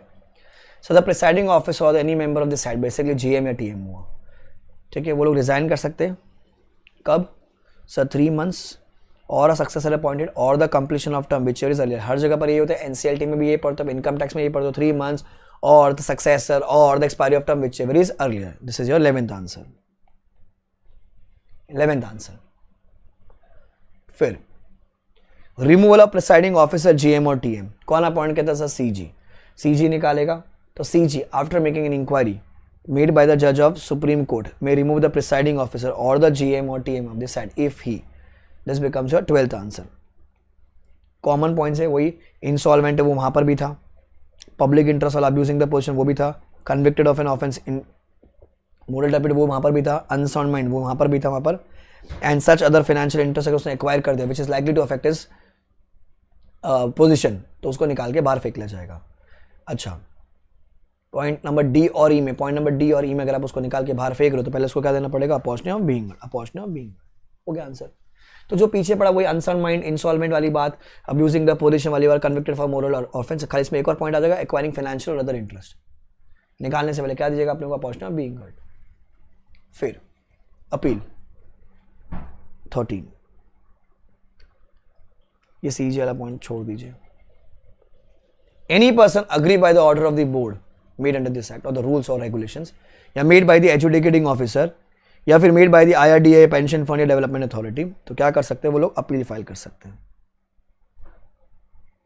To the SAT within 45 days, within 45 to the SAT within 45 days। वही सिंपल बात है, जिस दिन से ऑर्डर पास होगा विदिन 45 days। एक्सटेंशन मिल सकता है SAT may enter an appeal after the expiry of said 45 days if it is satisfied there was a sufficient cause to be shown. So, अगर आप अग्रीव्ड हो बोर्ड से, educating officer से, IRD से, जिस दिन उनका ऑर्डर पास हो उसके 45 दिन के अंदर आप अपील फाइल कर सकते हो SAT को. अगर एक्सटेंशन चाहिए तो आप एक्सटेंशन के लिए अप्लाई कर सकते हो. डेज नहीं दिया अभी तक यहाँ पर. फिर order pass by SAT. SAT क्या करेगा? कंफर्म कर सकता है, मॉडिफाई कर सकता है, सेट असाइड कर सकता है. फिर SAT ने जो ऑर्डर पास किया है वो आगे भेज सकता है किसको? जिसने ऑर्डर पास किया था, जिसके अगेंस्ट वो आप अग्रीव्ड हो, सेबी को, IRDA को, या फिर कोई पेंशन फंड रेगुलेटरी, या फिर कोई डेवलपमेंट अथॉरिटी, या फिर एजुकेटिंग ऑफिसर. SAT के पास कितना टाइम लिमिट है डिस्पोज ऑफ करने के लिए? 6 महीना. कितना? 6 महीना. अब SAT का डिसीजन है, आप खुश नहीं हो, अब आगे जाओगे किसके पास? सुप्रीम कोर्ट के पास. Within 60 days. सेम चल रहा है NCLT वाला, सेम. अच्छा, एक्सटेंशन कितने दिन का मिल सकता है बेटा आपको? मैक्स 60 डेज का एक्सटेंशन, 60 डेज का. तो ये 45 एंड डेज नहीं दिया है, होना चाहिए 45 ही. वो नेक्स्ट अपील करोगे आप सुप्रीम कोर्ट के पास, 60 डेज एक्सटेंशन, 60 डेज. SAT के पास टाइम लिमिट है 6 महीने का डिस्पोज ऑफ करने का.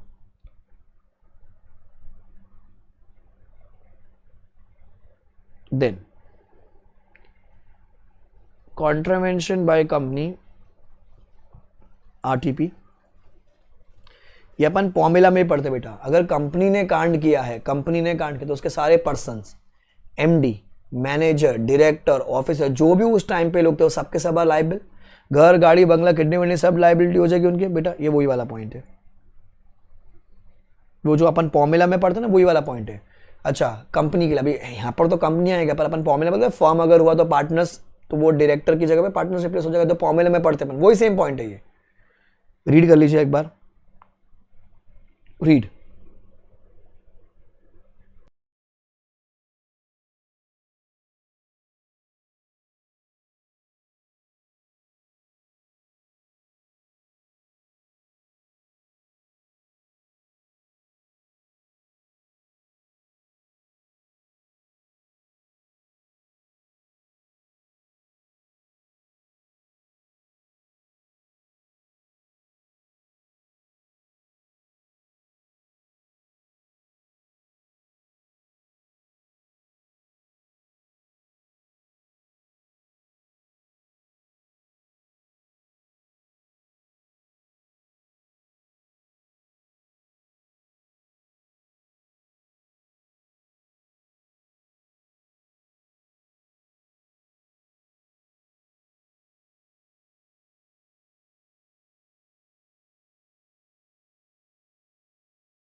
Next, recovery of amounts. अब वही रिकवरी ऑफिसर बन के आप वो रिकवर कर सकते हो, जो अपन वही फॉर्मूला में पढ़ते हैं, इनकम टैक्स में पढ़ते हैं, सेम पॉइंट है. If a person fails to pay the penalty impose under this sector, fails to comply with any direction of the board or for refund of money, or fails to comply with any directions, ठीक है, or fails to pay any fees to the board, तो क्या हो जाएगा? The recovery officer may drop under signature statement. कौन आएगा बेटा picture में? Recovery officer. specifying the amount due from the person and shall proceed to recover from such person the amount specified in following modes. क्या क्या? Attach and sell a person's movable property, attach and sell person's immovable property. Sir bank account को आपको attach कर सकते हैं, detention आपको jail mail में डाल सकता है, और appoint a receiver for management of the person movable and immovable property. जो ताकत है कि कौन सा है कि वो इनकम टैक्स ऑफिसर वाली, टैक्स रिकवरी ऑफिसर. सेम वही है. सो रिकवरी ऑफिसर आपका मूवेबल प्रॉपर्टी अटैच कर सकता है, बेच सकता है, इमूवेबल प्रॉपर्टी अटैच कर सकता है, बेच सकता है, पर बैंक अकाउंट को आपके अटैच कर सकता है, इनसे आपको जेल वेल में डाल सकता है वहाँ पर, या फिर आपकी किसी इंसान को अपॉइंट कर सकता है आपकी प्रॉपर्टी को मैनेज करने के लिए, ठीक है, रिकवरी ऑफ अमाउंट्स। तो make this answer as your 14th answer guys, 14th, that's your recovery of amounts.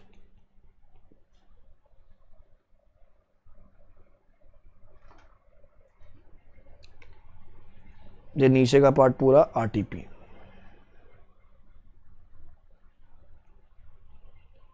नहीं पढ़ना है ये सब, कुछ काम का नहीं है, खाली रीड कर लेना कि किस किस के नाम पे प्रॉपर्टी जा सकती है, रीड कर लेना खाली इसको। नीचे continuance of proceedings, same formula वाला, where a person dies or his legal representative shall be liable to pay any sum which the deceased would have been liable to pay। अगर वो नहीं मरा है, if he had not died in the like manner the same to the same action as the deceased, provided in case of penalty payable the legal rep shall be liable only in case of penalty has been imposed before the death of the deceased person। तो ही penalty लगेगी, उसके मरने के बाद penalty लगेगी तो हम नहीं भरेंगे। अगर वो मर गया है, उससे पहले अगर ऑर्डर पास हो गया था तो भैया जितनी पेनल्टी है वो हमको देनी पड़ेगी ना। For the purpose of this sub section 1 क्या कहता है, any proceeding for disgorgement, refund और inaction for recovery before the recovery officer under this except for the levying of penalty shall be initiated against the deceased before his death shall be deemed to have been initiated against the legal rep and may be continued against the legal representative from the state at which stood on the date of death। सब कुछ जिस दिन हुआ ना उस दिन से शुरू हो जाएगा। खाली पेनल्टी के लिए क्या बोला उसने, वो आपको पहले लगानी पड़ेगी, मरने से पहले।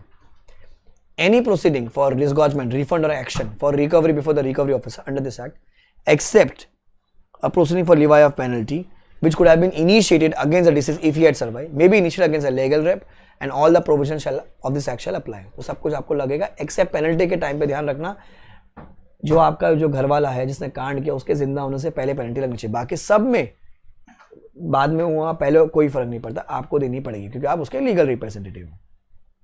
फिर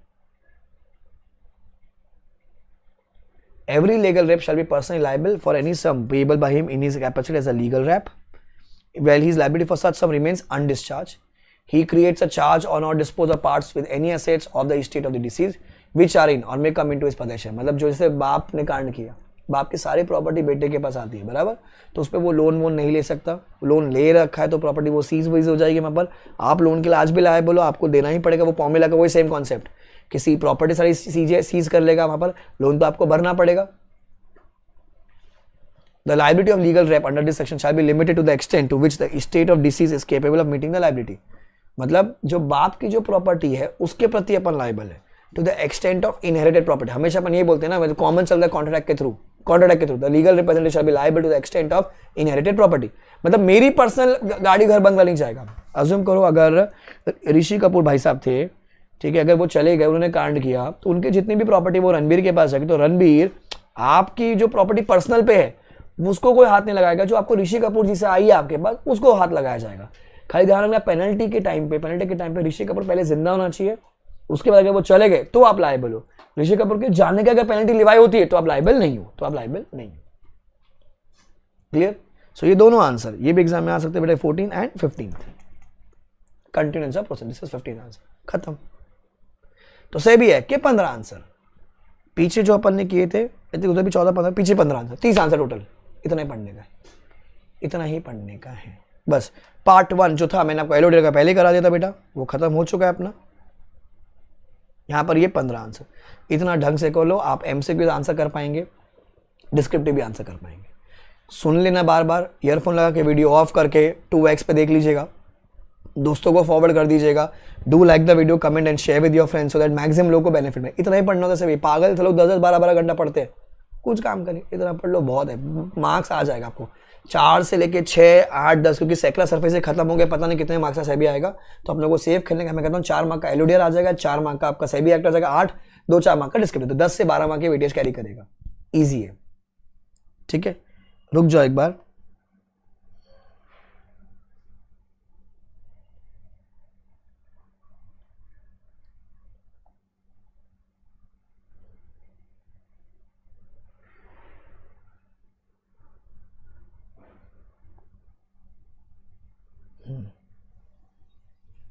जुलाई 21 का एक पेपर निकालते एक बार।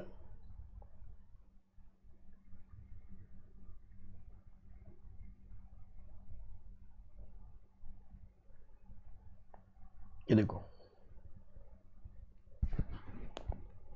क्या है ये, 4 मार्क का आया था क्वेश्चन नंबर 4 में, जुलाई 21।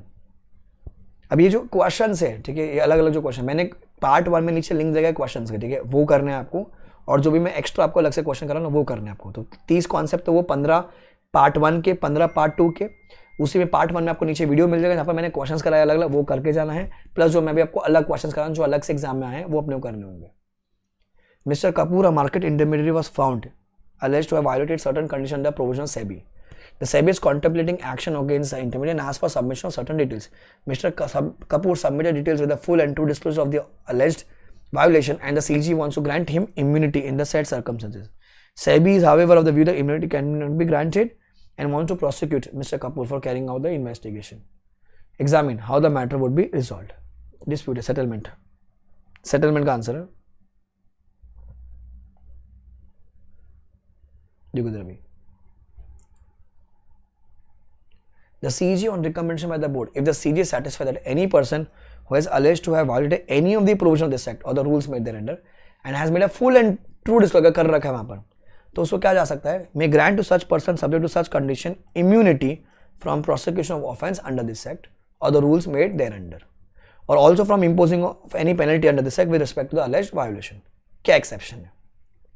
No such immunity shall be granted by CG in case where the proceedings of the prosecution for such offence have been instituted before the date of application for grant of such immunity.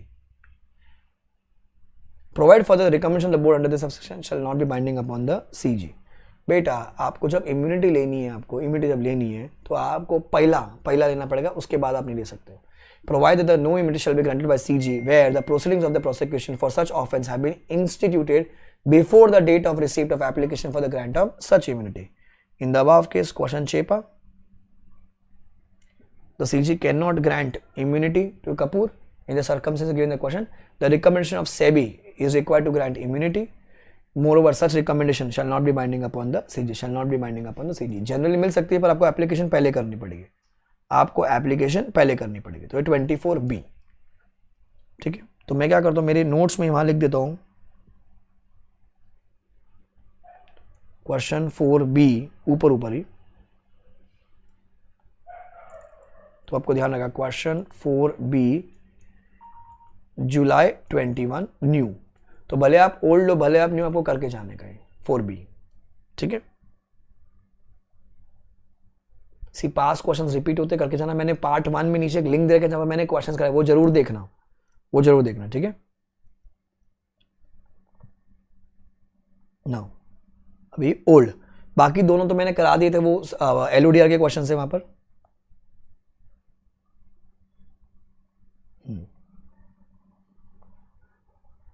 क्या कहता है देखो,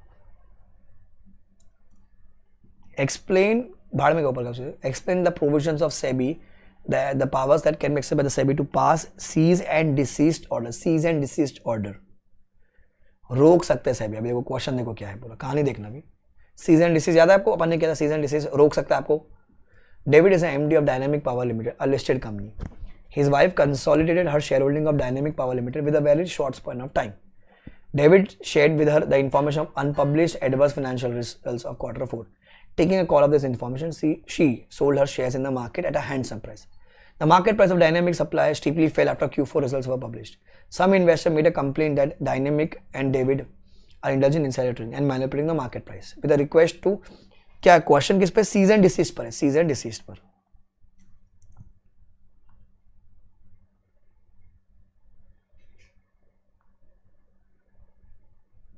check करो, कर चुके अपन, कर चुके, check करो।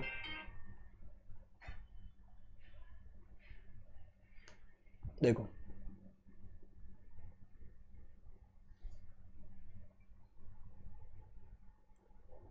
सीज एंड डिसीज का आंसर पढ़ा था अपन, रीड किया था अपन ने, पर इसको मार्क करना पड़ेगा क्योंकि एग्जाम में आ चुका है ये।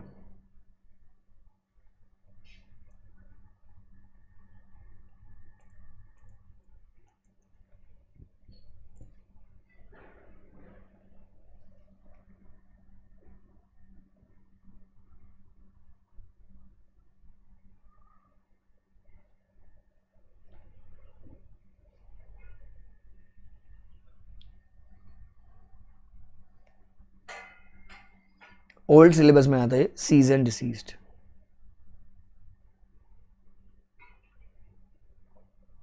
ये रहा point number 7, that's on page number 13,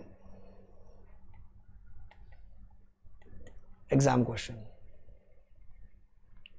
ठीक है, ओल्ड में आया था बट ठीक है, काम की चीज अपने लिए। और देखते हो कहाँ है, ये कर लिया अपन ने। एक और क्वेश्चन 3 मार्क का, that's question number 5B। Mr. Robert, aged 64 years, as on 31st Jan 16, was appointed as the presiding officer of the SAT, and on 1st Feb 16 for a term of 5 years. He served as to the CG a notice of resignation from the office of presiding officer on 1/10/20. The CG issued an order appointing a successor, which shall take effect from 1/12/20. Explain the provision of SEBI that when the acts on which Robert shall vacate his office. So 3 months from the date of notice, or the successor, or the term completion, whichever is earlier. Whichever is earlier. 3 months from the date of giving notice. 1/10/20 से 3 महीना, अक्टूबर पूरा जाएगा, नवंबर पूरा जाएगा, दिसंबर पूरा जाएगा, तो मतलब I would say 31st December 20, अक्टूबर नवंबर दिसंबर, मतलब 1st Jan से ना आ जाएगा। और सक्सेसर अपॉइंटेड, सक्सेसर कब आएगा 1/12/2020, और term completion which is a term completion कब होगा, तो सैट में तो 70 साल होता है ना, सैट में तो 70 साल होता है। चेयरमैन ऑफ सेबी में 65 है, ध्यान रखना। तो इसने जान पूछे कंफ्यूजन है 64 दिया, अगर 5 ऐड कर दोगे तो वो 65 को पार करते 69 पे ले जाएगा, बट ठीक है 70 के नीचे कोई दिक्कत नहीं है। सो टर्म कब कंप्लीट होगा 31st Jan 16 से लेके 5 साल, 31st Jan 21, 31st Jan 21, which ever is earlier, which is earlier. तो भाई साहब छोड़ के जाएंगे 1/12 को, 1/12 को बी।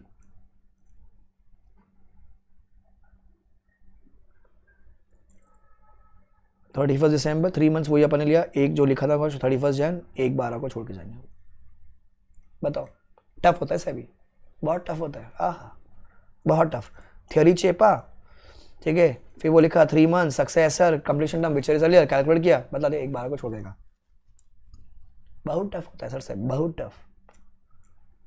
6 मार्क का आया था, 3 मार्क का 2 question, cease and desist mark कर लिया अपन ने, और ये आया था जुलाई 21 में, ये Jan 21 का ओल्ड।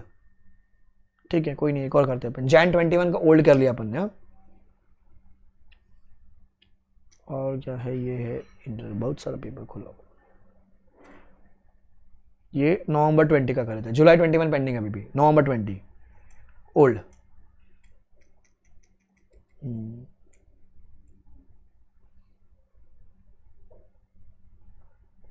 6 मार्क का क्वेश्चन है, 3 मार्क का। Mr. Ganesh has been appointed as an investigating authority by SEBI to investigate the affairs of a listed company on the reasoning that the transaction securities are dealt in a manner which is detrimental to the investors. ठीक है, the investigation officer has taken over the charge and custody of the books after due approval of magistrate. He is unable to complete the investigation within 180 days. 6 महीना। The board of the company filed an application to SEBI to return the books. Discuss the validity of the request of the board of the company. During the investigation, one of the directors had refused to answer the question. Penalty कितनी होगी? Penalty 1 lakh नहीं, investigation की अलग penalty है, investigation की अलग penalty है। हाँ, बाकी सब में ये है, इन्वेस्टिगेशन की अलग पेनल्टी है। 3 मार्क का ये, और सीज एंड डिसिस्ट वापस से आ गया 3 मार्क का। तो नवंबर 20 में पूछा, Jan 21 में फिर पूछ लिया सीज एंड डिसिस्ट। तो सीज एंड डिसिस्ट अपन ने मार्क कर लिया, इंपॉर्टेंट। इन्वेस्टिगेशन का आंसर देख लेते अभी, 6 मार्क का आया।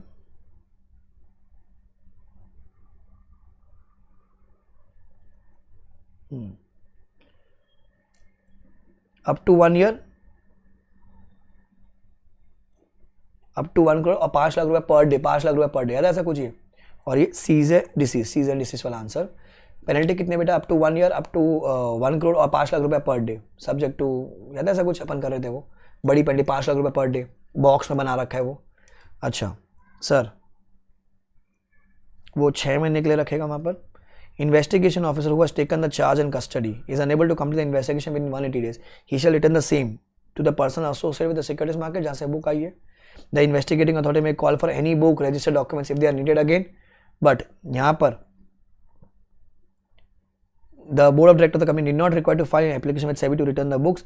The investigation officer, Mr. Ganesh, may keep the books during the investigation for 6 months under his custody and thereafter shall return the same. Conclusion दिया ही नहीं है, conclusion दिया ही नहीं है वहाँ पर, conclusion को दिया ही नहीं है वहाँ पर. वो बोलता है 6 महीने तक रखेगा, एंड अगर उसको लग रहा है 6 महीने से ज़्यादा चाहिए तो वो रख सकता है, एंड वो कंपनी को खत्म होने का वापस दे देगा, कंपनी को खत्म होने का वापस दे देगा. He shall return the same. लिखा ना, he shall return the same, he shall return the same. तो आपको रिक्वेस्ट करने की जरूरत नहीं है, रिक्वेस्ट करेंगे तो आपको मिल जाएगा वापस, हो गया. और सीज एंड डिसीज वापस से देखो रिपीट हुआ नवंबर 20 में, जैन 21 में फिर आया, 6 माह का आया था, खत्म.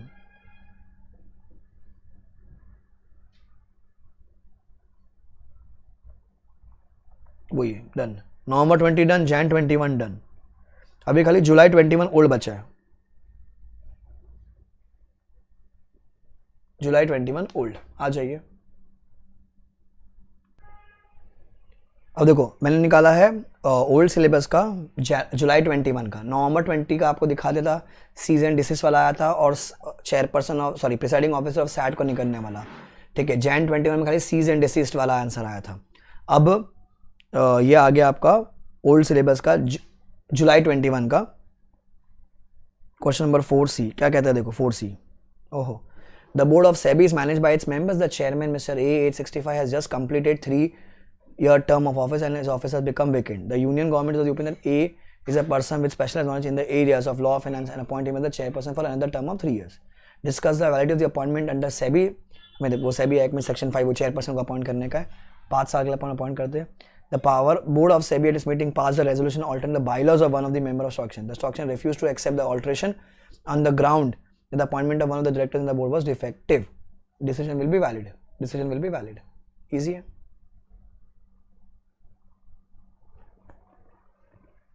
C. Sir, he may hold 5 years, 65 years, which is earlier. SAT के प्रिसाइडिंग ऑफिसर में 70 है, चेयरपर्सन ऑफ द बोर्ड में 5 और 65 है. वहाँ पर 5 और 70 है, ध्यान रखना. सर, एनी डिफेक्ट हुआ कुछ भी वहाँ पर, the decision would be valid. The resolution will be altering the bylaws of the exchange will be valid even though the appointment of one of the directors is invalid. In the above case, the contention of exchange refusal to accept the alteration on the ground was not right. हो गया answer. जो पढ़ा उसी पे link है. 6 mark का answer SEBI. सब बाहर से आता है, बहुत बाहर से आता है, बहुत बाहर. सी चेयरपर्सन का आंसर और प्रिसाइडिंग ऑफिसर ऑफ सैट का आंसर 5 65 5 70 3 मंथ्स सक्सेस और कंप्लीशन विच इज, ये सब रिपीटेटिव क्वेश्चन है, दिखते आते पेपर में, एमसीक्यू में भी आ सकता है आपको. 6 मार्क का हो गया यहाँ पर. ये पढ़ लिए, ये पढ़ लिए, ये पढ़ लिए, ये पढ़ लिए, 11 हो गया. 13 पेज पे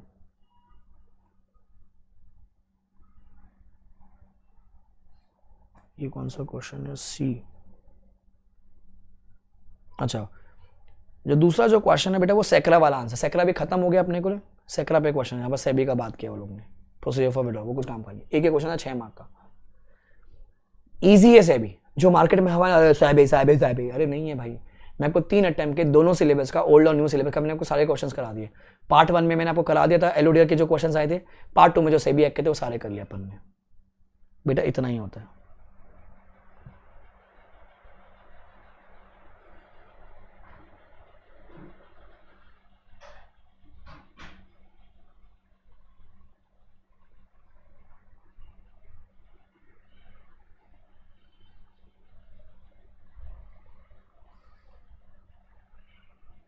खाली का अपने को इम्यूनिटी वाला अलग आंसर मिला था जो जुलाई 21 में न्यू में आया था. बाकी सब अपन देख रहे जो अपने में से आया हुआ है, उतना कर लो, पास हो जाओगे. नहीं तो बाकी तो आपके पास आपकी टीचर की बुक होगी करने के लिए, आप देख लीजिए. इतना भी करोगे तो भी क्वेश्चन अटेम्प्ट हो रहे हैं मेरे, करेक्ट. सो 15 क्वेश्चन सेबी एक्ट के, 15 क्वेश्चन मेरे एलओडीआर के, 15 जो पॉइंटर्स मैंने मार्क किए, प्लस सीजन डिसीजन आंसर अलग से पढ़ना पड़ेगा आपको अभी, प्लस जो क्वेश्चन नंबर 4 ये मैंने जो लिखा है 4B 24B वाला जो सेक्शन. बस इतना कर लो, बहुत है. 3 घंटे का मेरा लेक्चर है, बराबर. जितनी बार देखो उतनी बार कम में देख के याद कर लीजिए. मैंने आपको तीनों अटेम्प्ट के, जुलाई 21, जैन 21, नवंबर 20, ओल्ड सिलेबस, न्यू सिलेबस, 6 के 6 पेपर्स करा दे, 3 इधर के 3 इधर के. उससे ज़्यादा अपन क्या करेंगे. और यार देख लीजिए 6 मार्क का भी मैं मानता हूँ अभी 12 मार्क का आ जाएगा, 10 मार्क का आ जाएगा. ठीक है, अगर पसंद आया तो बेटा do like the video, comment and share with your friends. Maximum लोग सेबी छोड़ के जाते हैं, उनको फायदा हो जाएगा। कूल है। So if you have studied through me या आप किसी और से पढ़कर, मैंने नोट्स आपको बता दिया था पिछले सेशन में, आपको www.letslearnindia.in से मिल जाएंगे, बराबर। वहाँ से आप डाउनलोड कर लीजिएगा एंड पढ़ने बैठ जाइए। पास पेपर्स करना बहुत ज़रूरी है। कूल है। Bye guys, take care, enjoy. In the next class I will come up with new more some revisions and सब इस चैनल पे आकर सब्सक्राइब करके रखेगा।